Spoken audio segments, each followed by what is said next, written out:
শাপলা ও পদ্ম 11 মাস বয়সী দুটি রয়্যাল বেঙ্গল টাইগার প্রজাতির শাবক। শাপলা মেয়ে বাঘ এবং পদ্ম পুরুষ বাঘ। তারা সারাদিন মায়ের সাথেই সময় কাটায়। কখনো মায়ের কাছে গিয়ে আদর নেয়, আবার কখনো ভাই বোন মিলে দুষ্টুমি করে। এই দৃশ্য এখন মিরপুর জাতীয় চিড়িয়াখানায় দর্শনার্থীদের জন্য হয়ে উঠেছে এক বিশেষ আকর্ষণ। শাবক দুটি এখনো বেশ ছোট, তাই প্রায় সময়ই তারা থাকে খেলাধুলায় ব্যস্ত। তাদের এমন প্রাণবন্ত খেলা পশুপ্রেমীদের কাছে এক বাড়তি আনন্দের অনুভূতি এনে দেয়।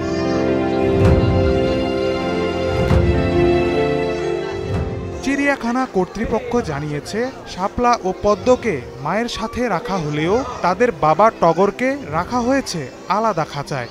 শাবকগুলো যাতে সুস্থ থাকে তাই জন্মের পর প্রথম 8 মাস বিশেষ যত্নে রাখা হয়েছিল তাদের। তবে ঈদ উপলক্ষে দর্শনার্থীদের জন্য তাদের খেলা প্রদর্শন করা হচ্ছে।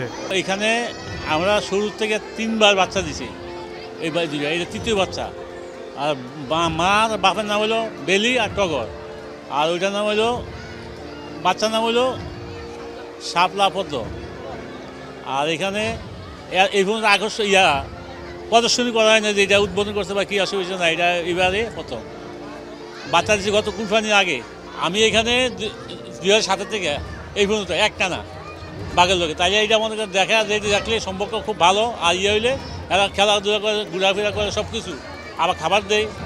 খুব উদ্যুতি শব্দ না করলেও শব্দ করবো। বাচ্চাগুলা মার লগে থাকে, আমরা দেখাশোনা করি এবং কি যত্ন করলে বাচ্চা ঠিকই 3বার বাচ্চা 3বারে আমরা টিকাইছি। ওরা মাংস খায়, যে কোনো মাংস, আর মুরগি দেয়, আমরা মাংস দেই। আগে দিতাম খরগোশ, বন্ধ করে দিতাম।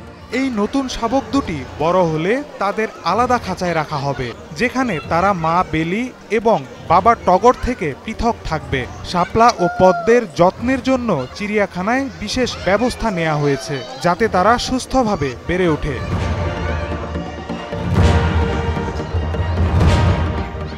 জাতীয় চিড়িয়াখানায় শাপলা ও পদ্মের জন্মের পর এখন মোট বাঘের সংখ্যা 13টি, যা চিড়িয়াখানার জন্য এখন বিশেষ আকর্ষণ।